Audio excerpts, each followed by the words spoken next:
Hey guys, Aaron here. Welcome back to another episode of What Remains of Edith Finch. So if you watched the previous episode, I played through a few of the family histories, or deaths, if you want to look at it that way. So I'm just going to move on, try and find where I need to be going next. So I guess back down here somehow. Mom spent months searching for my brother. Then she sealed the doors. Okay, back out the window. Whatever Milton had found in the house, Mom didn't want it getting out. So there's definitely some kind of supernatural element at play here. I'm looking forward to finding out what exactly that is. I've already gone through this, or been through there. Let's head up the steps here. Mom definitely blamed Edie, but I think Lewis blamed himself. After he graduated, he just spent more and more time in his room. Until Mom got him a job at the cannery. Lewis, 1988 to 2010. Everyone always told me to stay out of Lewis's room. Except Lewis. I can kind of see why he stayed in his room.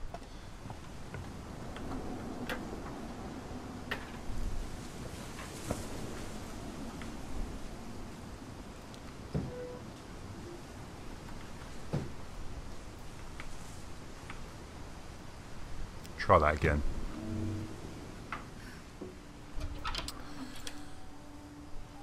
Okay, right, what have we got in here? What has he been up to? Smelled very, very familiar. Yeah, I've watched Harold and Kumar. I know what he's been up to. So he's got a nice setup there. Let's go check out one of his letters.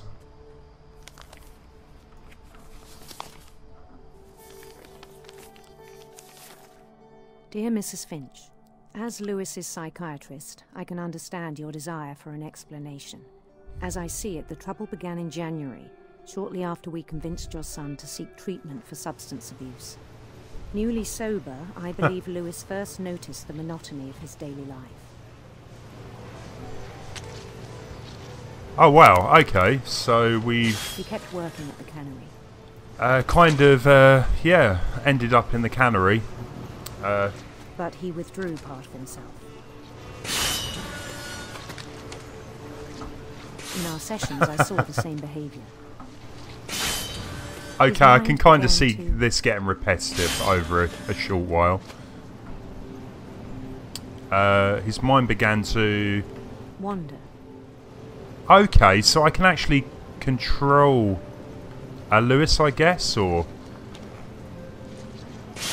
whatever this character's supposed to be. I asked him to describe it.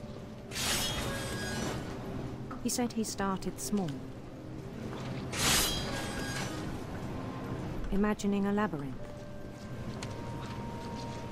He'd feel his way about.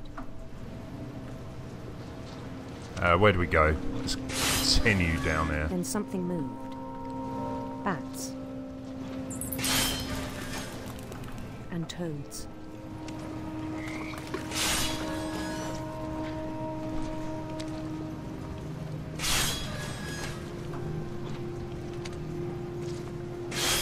Things that have not names.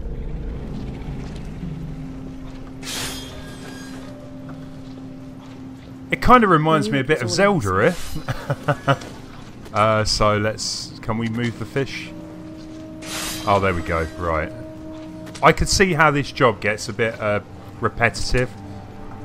I think I'd have to have a good imagination as well if I was doing a job like this 9 till 5. So let's head up that way. But he took it very seriously.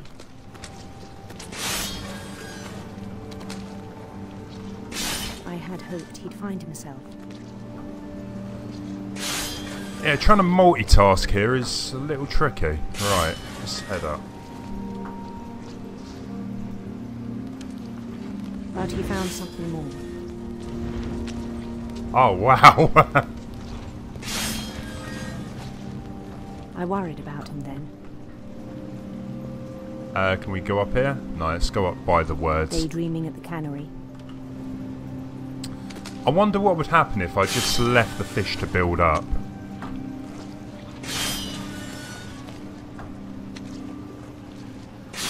I spoke with his boss. But he said Lewis had become a model employee. Methodical, tireless, focused. Like a whole new Lewis. So I let him go on.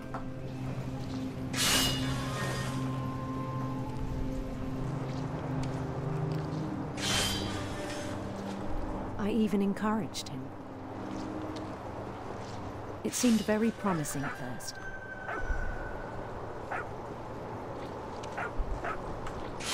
He told me he'd made a new friend. Doggo.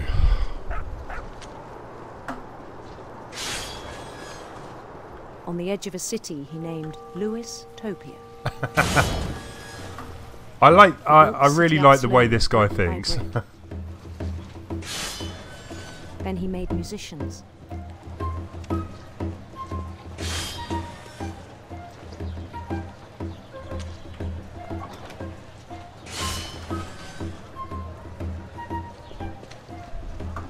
And songs for them to play. Everyone seems to be having a good time here, so I must be doing something right. And he was always humming something. Every day his imagination grew stronger.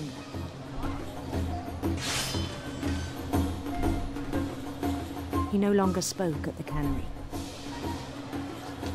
But his chopping was as reliable as ever. Then one day it struck him that all the cheering crowds, even the stones under his feet, were all in his imagination, so he could do whatever he wished.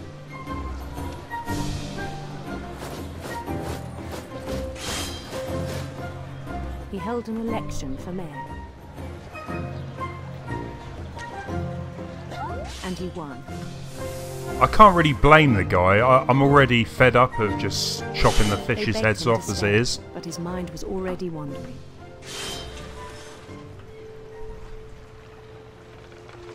It became a game for him.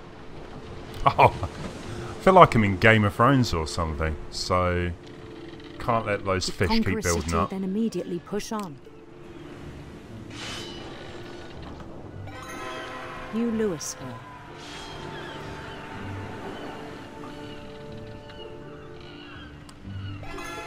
St. Louis.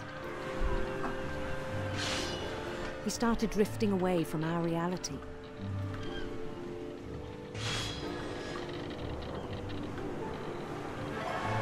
Minneapolis, until one day he forgot to go home from the cannery.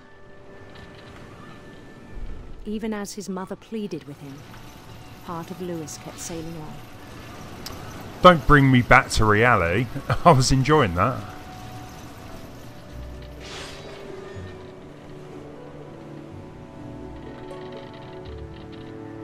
In Louisburg, he heard rumors of a handsome queen?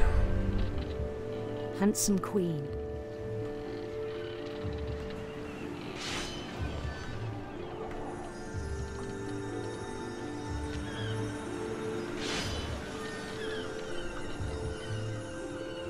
The queen was on her own quest for... It's like one of those choose your own adventure books, Sinister Serpents.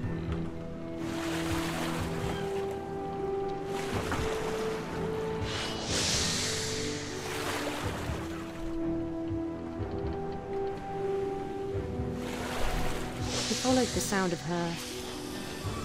Let's go with Silver Harp. Silver Harp.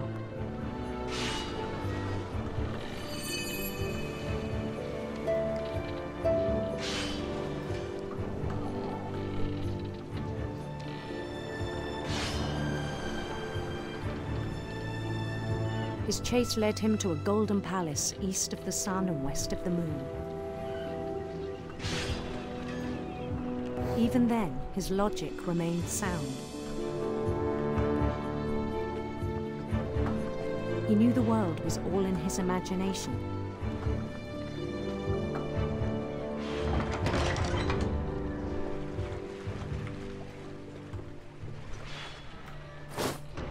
he was so proud of having created it.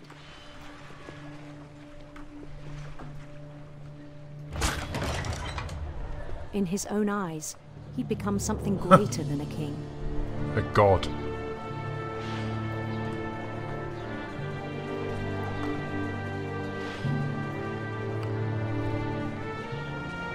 Always wanted my own army.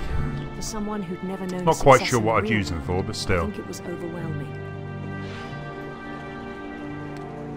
And then it struck him that the real Lewis was not the one chopping salmon, but the one climbing the steps of a golden palace.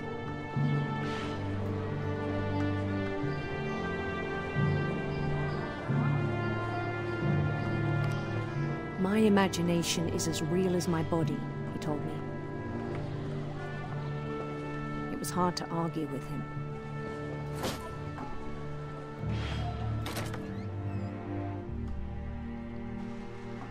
Okay, back in the cannery.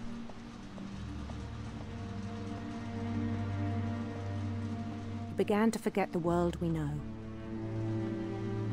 Guessing that's his locker.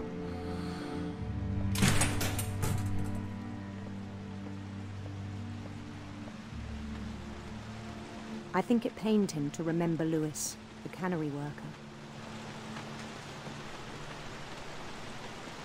Is that Lewis? Am I Lewis? I bizarre. He began to despise the man with a royal contempt.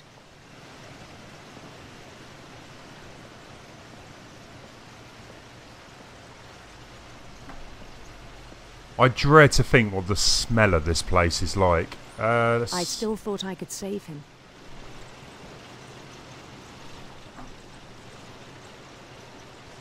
Even after he said he was being crowned king over all the lands of wonder.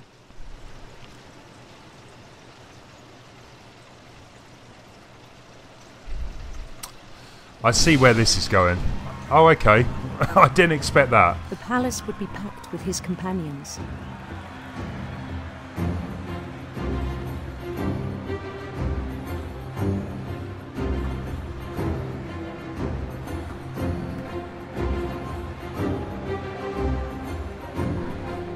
Including the wise Calico who had insisted on advising him.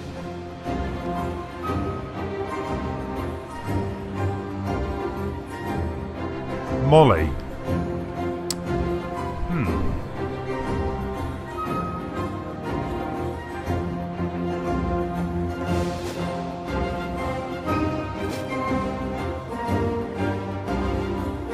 His queen waited, holding his crown.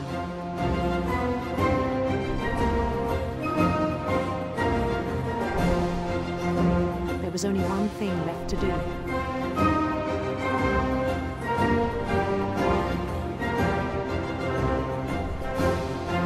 Bend down his head.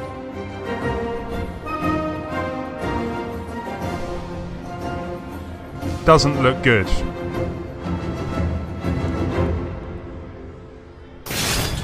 And the rest I think you know.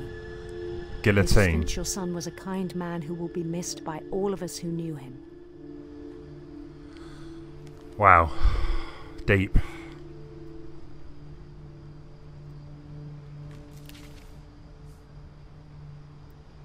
My brother was really cool. I wish you could have met him.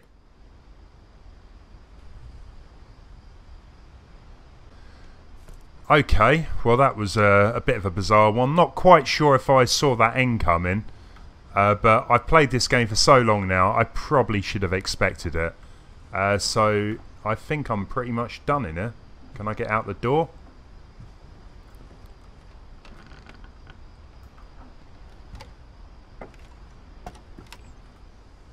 What a view, what a view. On the way back from Lewis's funeral, my mom told me to start packing. She waited until the day before we left to tell Edie. I'm not sure if she wanted to make it easier or harder.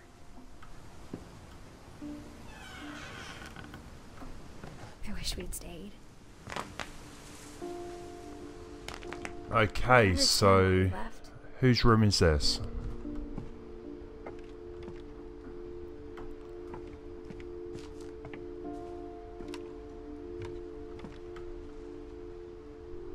My mom ended up leaving everything behind.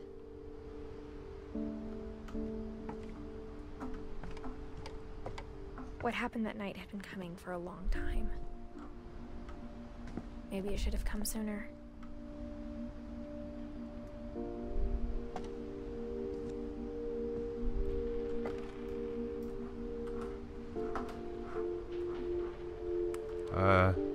Climb that. But it had to end one way or another. All that's left now is to tell you about that last night. Oh wow. Okay, so Edith's story, death, I guess.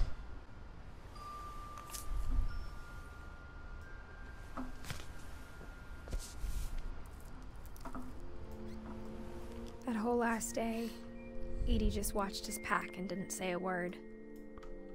Until supper, when she raised her glass and said, "To our final night together, and all our final nights apart." Grandma, you know what I said about alcohol. Some of your medications are very Edith, specific. I left a present for you in the hallway. Why don't you go open it? The grown-ups have to argue now. I'm sorry, you're right. We're all leaving tomorrow. Let's just enjoy our last... I'm not leaving. Edith, you're excused.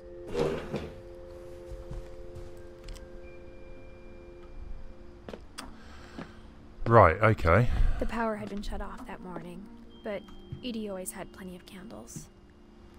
When my mom sealed the library, I don't think she knew about the other entrance. Just follow the candles then, Or basically. that he had a key to it.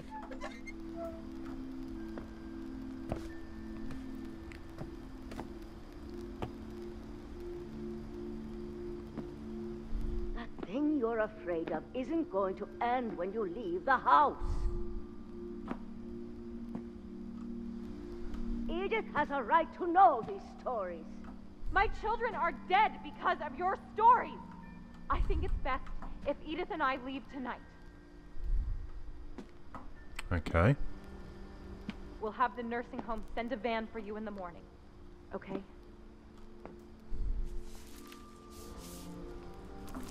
This could be interesting. There's so many stories I wish I could tell you, but there's only time for one. This is about what happened on the night you were born. That night, the tide went way, way out. It was the first and last time I ever saw the old house aground. There'd been an earthquake out in the middle of the ocean. They called it the lowest tide in 1,000 years. God, it smelled awful. You know, I've seen that house every day of my life. Doesn't look too far away. I never thought I'd go back to it. When the fog rolled in, I lost my way. Not the fog.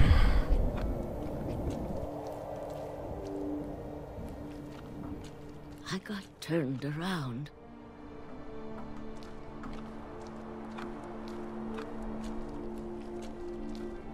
I started seeing things. Was that the deer from earlier on? I guess it was. Things I'd forgotten had ever existed.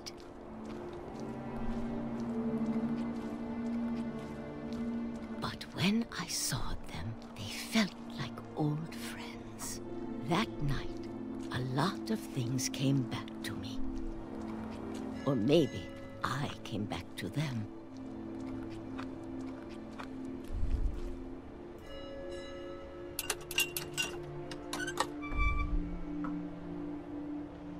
Things I can't explain, but that I need you to try and... Edith, what are you doing in here? It's I was mine. enjoying that. Edith! Mom, you're gonna rip it! Let go! I kicked and screamed, but Mom dragged me to the car.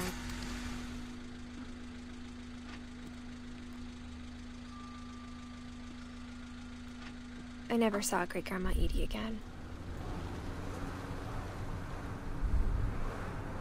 The next morning, the van came to pick her up, but she was already gone. After that, we moved around a lot.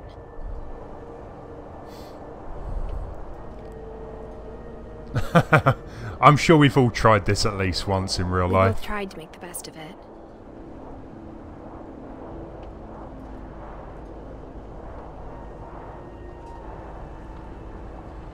A few years went by.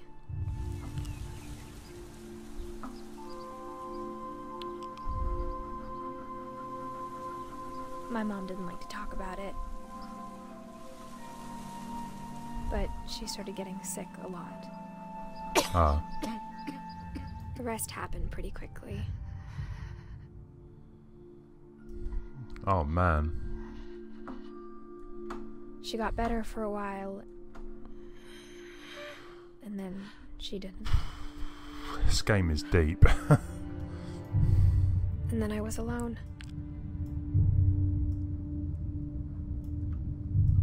The last Finch left alive.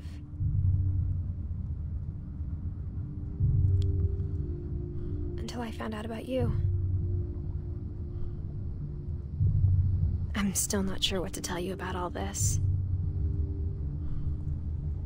If we lived forever, maybe we'd have time to understand things.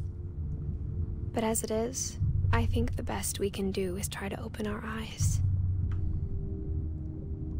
And appreciate how strange and brief all of this is. This journal was supposed to be for you.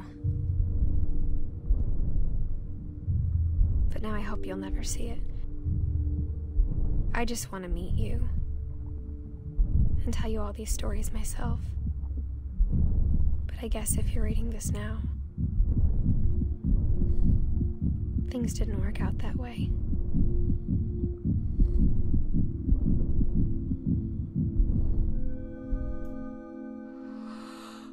This is where your story begins. I'm sorry I won't be there to see it. It's a lot to ask, but I don't want you to be sad that I'm gone. I want you to be amazed that any of us ever had a chance to be here at all. Good luck.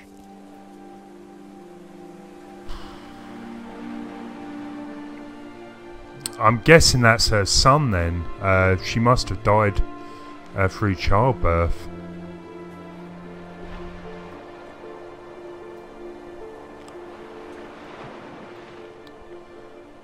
What story?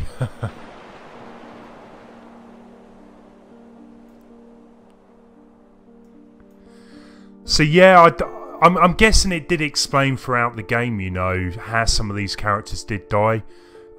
Molly, I'm assuming, died from eating the berry. Barbara, she must have got attacked by a crazed fan. Calvin, obviously, jumps off the edge of a cliff for some reason. I'm not too sure, but I really thought there was going to be like a supernatural element at play. Maybe there still is, I'm not sure. Maybe there'll be a sequel to explain things further. But in a lot of cases, you know, I think a one-off game kind of is all that's needed. It doesn't need to go into too much detail. It leaves it to your own imagination, I guess. I really enjoyed playing through that. It was definitely a unique game. I've said it a few times now, but I love the way how all these stories kind of fit together. And there wasn't actually like a full explanation as to what was going on, but as I said, it leaves it to your own imagination, really.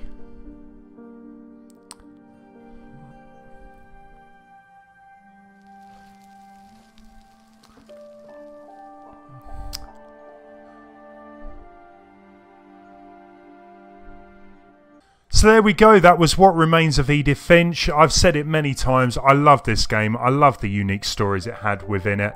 I just kind of wish it was a bit longer and explained a bit more, but maybe it didn't need that. Maybe it was good just being just a couple of hours long. In any case, maybe leave me some comments down below under the video. What did you think of this series anyway? And if you are new to the channel, it'd be great to subscribe as well. In any case, I'll be back with a new series shortly, so I'm going to say goodbye for now. Thanks for watching.